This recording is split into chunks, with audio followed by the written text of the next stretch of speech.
Nathan will share with us evidence and practice of strengthening the treatment cascade.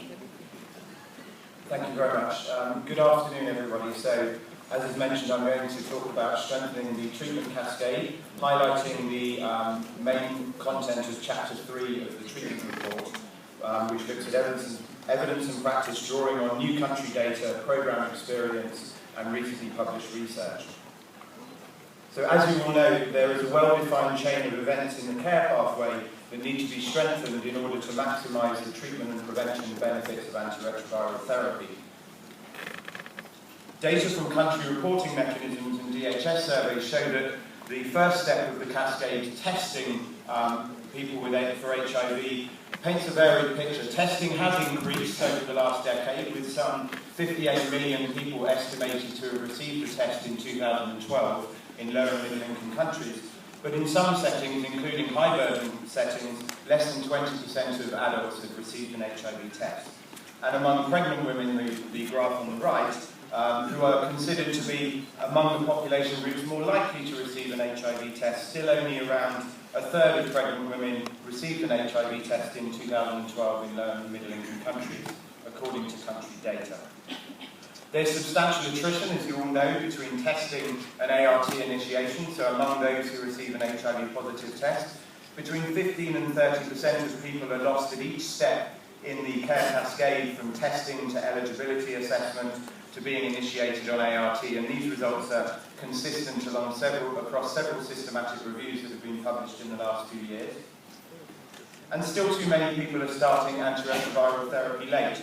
Over the last decade, the median CD4 at initiation has increased, but you still see a substantial proportion of the population who are initiated on ART are initiating late at a CD4 below 100.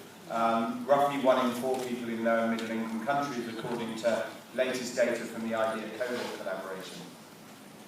And once on antiretroviral therapy, there's substantial attrition, with around 30% of people lost to care at 60 months, according to country data again, and huge variation in that proportion, with around over 80% of people remaining in care in Guatemala to less than 50% of people remaining in care in Indonesia. So substantial attrition and substantial country variation in retention in care over time.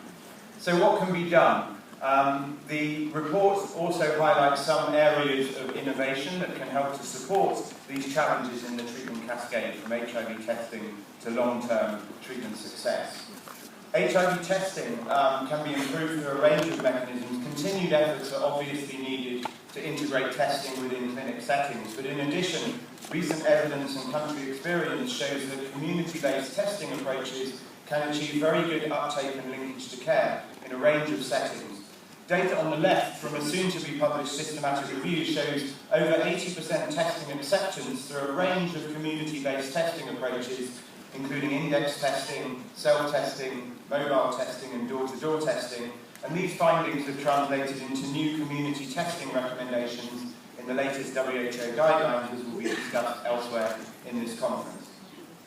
For those testing HIV positive, enrolment into appropriate HIV care is critical, obviously. And there are several strategies that have been demonstrated through recent studies and country experience to improve enrolment into HIV care rapidly. Point of care CD4 testing on the left has been shown to reduce the time to eligibility assessment, and as data from this hopefully soon to be published systematic review shows, people who are assigned to point of care CD4 testing are almost twice as likely to get their CD4 result compared to people receiving standard lab-based CD4 testing. And in the middle you have a study from Kenya which shows a retention strategy for people who are not yet eligible for antiretroviral therapy. In this study, people who are not yet eligible for treatment who were provided with cotrimoxazole prophylaxis were over 10% more likely to still be linked to health services 12 months later compared to those who are not provided with cotrimoxazole prophylaxis. And in a range of settings, as the previous presenter has shown in Zimbabwe and elsewhere, community clubs have proven effective in supporting linkage to care and onward successful adherence to treatment. Now on to timely ART initiation, as I say, 1 in 4 people are initiating treatment often late at a CD4 below 100, and we need to improve the speed at which people are initiated on treatment. And there are several strategies which are proving to be effective through, as country experience, systematic reviews, and more recent evidence is showing. Service integration is proving an effective strategy in a range of settings. As these data on the left from India show, TB-HIV integration is resulting in increasing numbers of TB patients being initiated on antiretroviral therapy over the last 3 to 4 years as service integration has improved.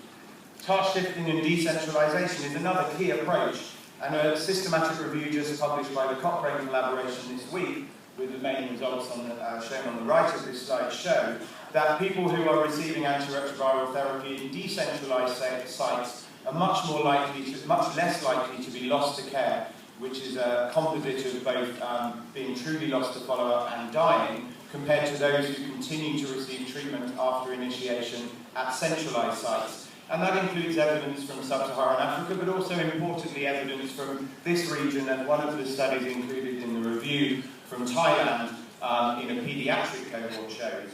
And other initiatives such as PMTCT option B+ are proving very successful in speeding up initiation, as I'm sure you will know. B+ is the immediate offer of lifelong antiretroviral therapy to all pregnant women, and experience from Malawi shows that this approach is leading to a rapid increase in the number of women receiving antiretroviral therapy in that country, as data presented here at this conference and in the report will highlight. And then once on antiretroviral therapy, we need, of course, to ensure long-term virological suppression among those receiving treatment. And again, a range of strategies are proving successful. Community-based adherence clubs in sub-Saharan Africa and elsewhere are being established with increasing frequency and with very good results, with adherence being seen to be achieved with equal or greater rates of success compared to people who remain in clinic-based services. The use of fixed-dose combinations has long been promoted by the World Health Organization and has been taken up by a number of countries, and it's associated with improved adherence together with a range of program benefits, as a recent review summarises. And mobile technologies is improving an effective intervention again to support adherence and retention in care. And the latest evidence on that has been summarised by a recent systematic review that informed the WHO recommendation, and that you will find in a poster presentation at this conference. So in summary, successful scaling up of ART poses continued challenges to the current models of care that have been successful up to date but require continued adaptation. Evidence from research and programmes indicates ways to improve patient care at each step along the care cascade, and future research is needed in particular to identify approaches to enrol people earlier onto ART and support long-term retention in care. And you'll hear about a range of the recommendations that WHO is launching in the consolidated guidelines in the next session.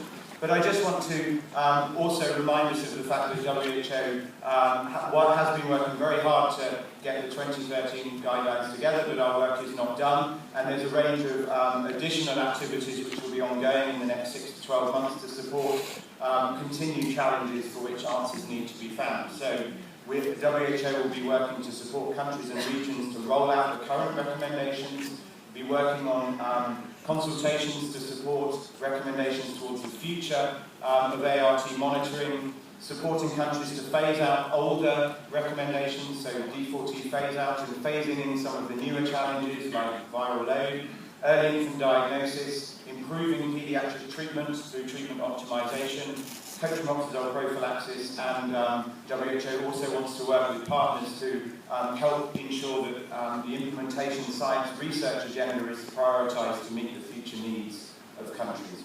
So Gundo has acknowledged the very many people that supported the content of the treatment report, and I would just like to thank these individuals for supporting in particular this chapter 3 on the cascade. Thank you very much.